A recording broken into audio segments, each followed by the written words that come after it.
Welcome to Shorty Supercoach and welcome to the Carlton preview. Going to take a look at the lock, the risk, the breakout contender and the player that's no chance for my side. We're getting these rolling, so hopefully you're enjoying them. And it probably comes as no surprise that the lock is Paddy Cripps. He's one of my favourites. He's an absolute jet, as reliable as they come, contested bull, and he was outstanding last year and he has been for many years now, really. So there's no reason why we can't pick him. He's currently in my side and one of my favourite players to watch. And you also got to put Doherty in that category too. I try not to have multiples for these categories too often, but at 436k, if he gets through the preseason well and is fully fit come round one, then you've got to lock him in. I mean, I know he's coming off major injury and such a long-termer, but at 436k with what he's done previously, you've almost just got to lock him in our back lines, because at his best, he was averaging 110 plus. So whether he still can do that, probably not quite to that level. You wouldn't expect that immediately, but certainly a very, very good player and one that's underpriced. In the risk category is Jack Martin. Now, definitely a massive risk. I mean, you'd have to be pretty keen to take this one on, but he is an interesting case study. He's at 420k, mid-forward, and he's finally got his change of clubs. He's been at Gold Coast for so long, a highly touted youngster, but just couldn't find his best football or even his best position. He was through the midfield, off a wing, went forward, had played off half-back as well. Very classy player and good ball user, and I do think we'll see a rise in his numbers, but I don't think it's going to be enough. I mean, he's just sort of stagnated through most of his career. His last 5-year averages, last year was the 77 and 81, 81, 74 and 71. So probably every year we've probably thought, yeah, this is the year he's going to sort of push up to the 90s, or particularly those two 80s.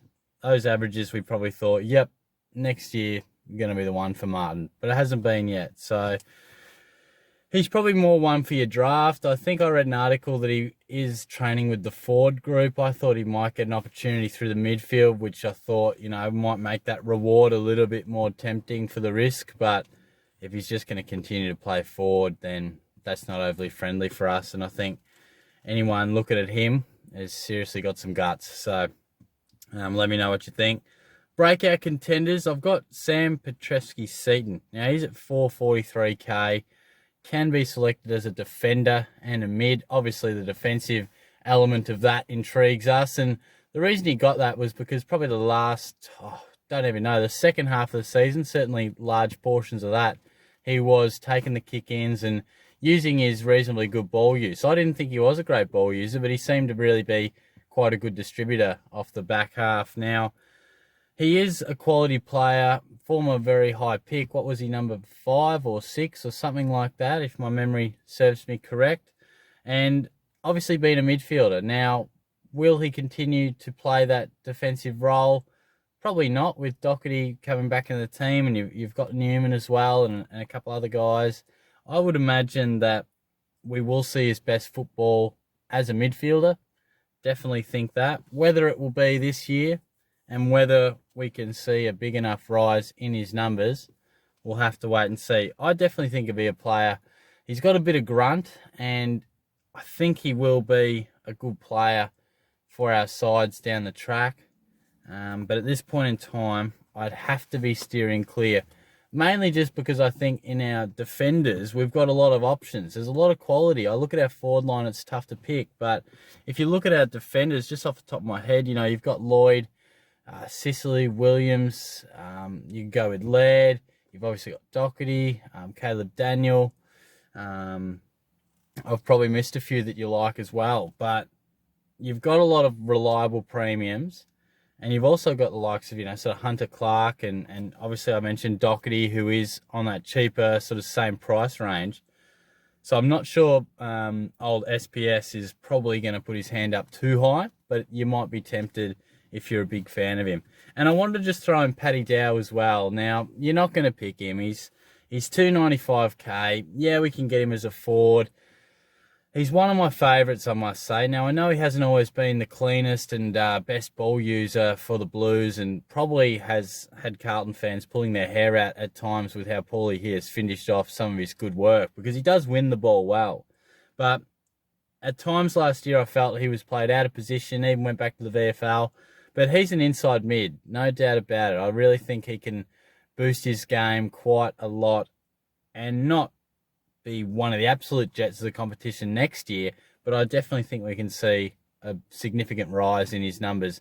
It'll all depend if he gets that opportunity through the middle, because he probably did get it at the start of last year, but it's just his execution that let him down and saw Carlton choosing to run other players through that type of position. So I'll be interested to see where he lines up in the pre-season. One of my favourites. You can get him as a forward. You can get him under 300k.